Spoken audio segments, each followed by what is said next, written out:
Hey everyone, Anthony Fantano here, internet's busiest music nerd. Hope you're doing well, especially considering that we are currently living in very dark, dystopian, and anxiety-inducing times. If you've been online in the past few weeks, most likely you've seen some pretty horrifying stuff. Things that are becoming so frequent and increasingly terrible, I'm not even sure where to start. But what I do want to highlight is how fundamentally unprepared the current day media landscape is to deal with these conversations and these stories that are currently going viral and instilling a lot of polarization. And again, there are many instances of this, but the latest of all of them that kind of inspired me to do this video is this recent music video from none other than DaBaby. Yes, that DaBaby, who hasn't made a hit song or had a relevant feature in like years at this point. He's somehow back in the discourse yet again off of this new music video he has dropped on social media, which featured a dramatization of the recent and very tragic and violent killing of Irina Zarutska, a Ukrainian who was living in America and was recently seen being killed on security cam footage on public transit. If you haven't seen it, don't go look for it. It's horrifying. It is stomach churning. When digging further into the background of the suspect in this killing, DeCarlos Brown, the guy clearly had a history of very serious mental health issues, and at one time even called the police to investigate man-made materials inside his body. I don't know. I feel like anybody who is engaging in that sort of behavior shouldn't necessarily be arrested and locked away with the key thrown away, but they should at the very least like be put into some kind of system or program or something that is going to hopefully mentally put that person on the right track so that they're not slipping through the cracks and presenting as a danger to society because they have no help, no support, no nothing. That is the kind of discourse that we would be having in a sane society, but instead what is happening as a result of the proliferation of this video are these intensified, bigoted narratives around race in America, and the discourse around all of this is so scattershot and so insane.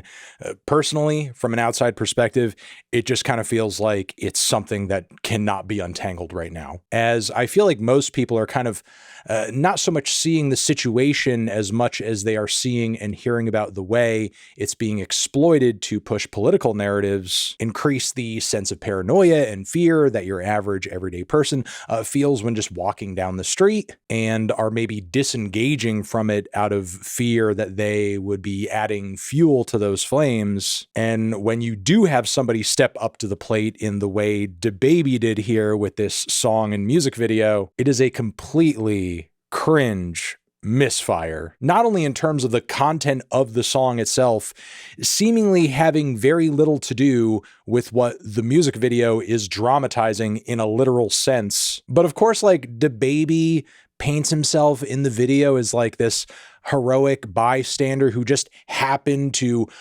grab the hand of the perpetrator in the video just as he was going to stab, and sort of, you know, just prevented the whole thing from happening. Just needed DaBaby to stop him, and then we can just get off the train and everybody's cool. Like, it's a clear attempt at communicating and saying something deep. I mean, even the hashtag DaBaby attaches to the video on Twitter insinuates that there's some kind of message here that you know, we can't miss. We gotta catch on to this message. I have to wonder, on some level, with this piece of media being as exploitative as it is, it's clearly taking advantage of a very terrible moment. Does DaBaby in some twisted way think he's doing the right thing here? Like, did he just happen to see this video and see it getting shared over and over and over, and maybe he didn't really understand the greater social context in which it's being shared and pushed? And the fact that Black communities across America are being scapegoated as having some kind of like responsibility for this, as opposed to it once again being the doings of one mentally ill man who was clearly not helped by the system. No, DaBaby's post here doesn't really seem to understand or grasp that element of this at all. Like, there truly is very little to be gleaned from this music video DaBaby has put up, outside of like, murder is bad, and if you catch somebody who's about to commit a heinous act such as this one in the right exact perfect moment and reason with him immediately as if you had a premonition of what was going to happen in the first place, then temperatures can cool down and everything will be fine after. At the end of the day, this just kind of feels like DaBaby making this very serious, very horrible situation about him, which leads me to move on to the high-profile political assassination of conservative social media influencer of TPUSA founder, the late Charlie Kirk, who was recently, as I'm sure you know at this point, gunned down on the campus of a Utah university while doing what he did quite famously, debate college students about various political issues and positions from a conservative standpoint. Now, I guess I should probably say off the bat, just for anyone who's confused and is curious and needs to be assured of this, I completely do not endorse the killing of this man. And very much like the Zarutska killing, but times 10, the discourse around this has been even more confusing because obviously there's even more incentive for this to be politically exploited, with numerous influencers and massive brands across conservative social media calling for civil war in the wake of this. And on top of that, untold numbers of people looking for any way they can to spin this so that it has something to do with trans people. First, trolls, internet users, and various posters online were infatuated with the idea of the killer themselves being trans. Then once it became clear that was not the case, we were then thinking about how there were trans things on the bullet casings. And now that we've seen more info around what was etched into those bullet casings, and, you know, believe me, even that is confusing and coded and was released by the FBI in a way to where there was very little context around it, which only created more sort of like polarizing takes on what any of these etchings mean. All I'm saying is the official narrative and investigation around it, in terms of the information that has been divulged thus far, has not been helpful at all in terms of quelling confusion around these messages. And yes, now that we have learned more about what was actually on those bullet casings, now we're all talking about how the shooter's roommate or partner might be trans. And if that doesn't end up being the case, I'm sure we're going to learn the shooter had a trans bus driver at some point. We'll see. I also want to say, far and away, the vast majority of mass shootings and incidents like this are not committed by trans people, are not committed by leftists. I don't feel like that should require saying because that's just obvious fact, but apparently it does require saying because there are some stupid people who believe that. Either way, the lack of a coherent discussion and narrative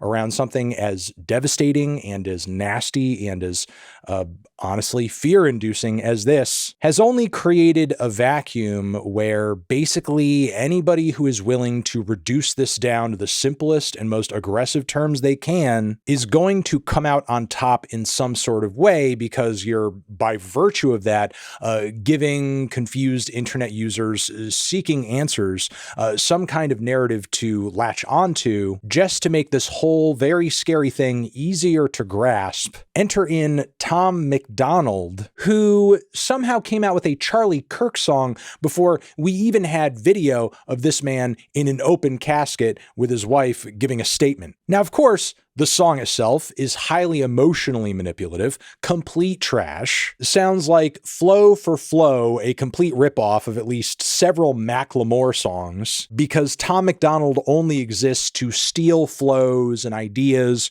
from basically every relevant white rapper there ever was, just to kind of chew them up and spit them out with a bunch of right-wing talking points, which this tribute track is obviously chock full of, even though as of right now, with as much material and information as we have, the shooter and his family background doesn't seem like super woke or anything like that, but who the hell knows what woke means to your average conservative at this point, because online we're all just playing like this endless game of moron telephone where every single time a word or a term or a phrase or a meme is repeated, it just loses more and more and more of its meaning. Yeah, in his rush to post this song, Tom seemingly also doesn't fully understand like Charlie Kirk's age. Like the guy was not barely 31, like he was about to turn 32, which might not seem like a big deal, but this compiled with basically like every generic average perception of him that, like, you know, maybe casual internet users that came across one or two YouTube videos of him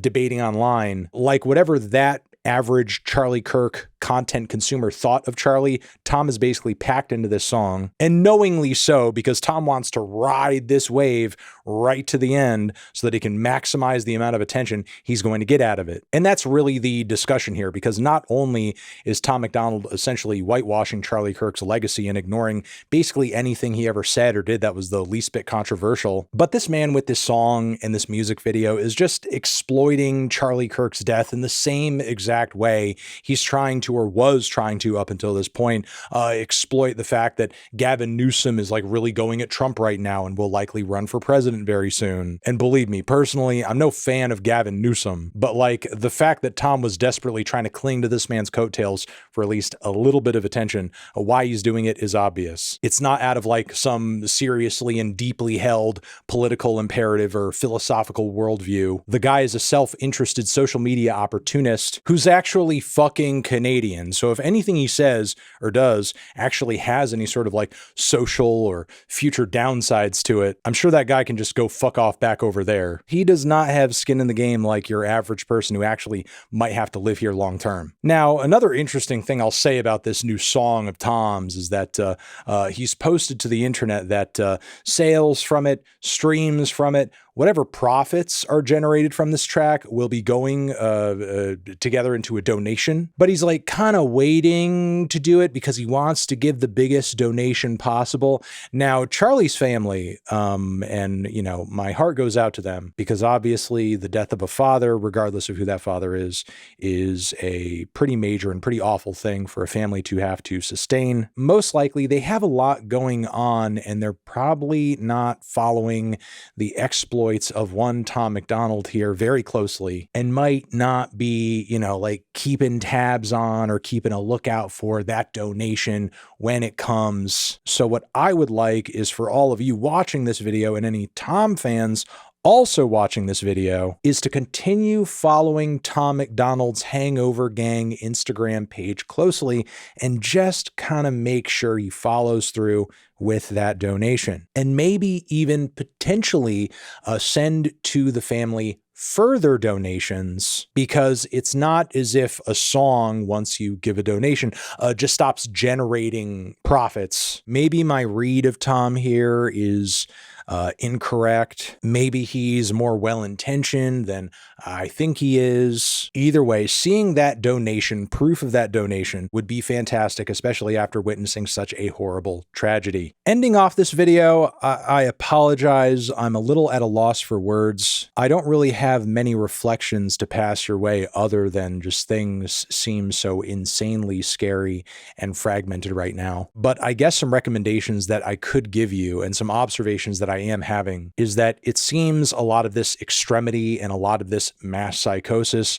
frankly, is being inflamed by just an overuse and an overindulgence in the internet and social media, especially on platforms whose algorithms tend to skew toward extreme political ideologies. So I'm not coming on here and saying that you should be avoiding the internet entirely or anything like that. But when you are online, you should limit your exposure to those sorts of platforms. You should instead embrace places and spaces where you know you're actually interacting with real people and not bots. And in addition to all of that, I recommend even more that all of you do your best to spend some time with some real people face to face for the love of God, and don't just simply allow everything that you see on the internet to paint the entirety of your worldview. I can already hear the keyboard strokes. Anthony, isn't that what you do? That's your terminally online brain talking. Shut the fuck up and turn that off and get the fuck off the computer, you idiot. I'm gonna type that same comment anyway. No. Let me know what you guys think about all of this down in the comments. I'm sure you will. Over here next to my head is another video that you can check out. Hit that up or the link to subscribe to the channel. Anthony Fantano. Forever.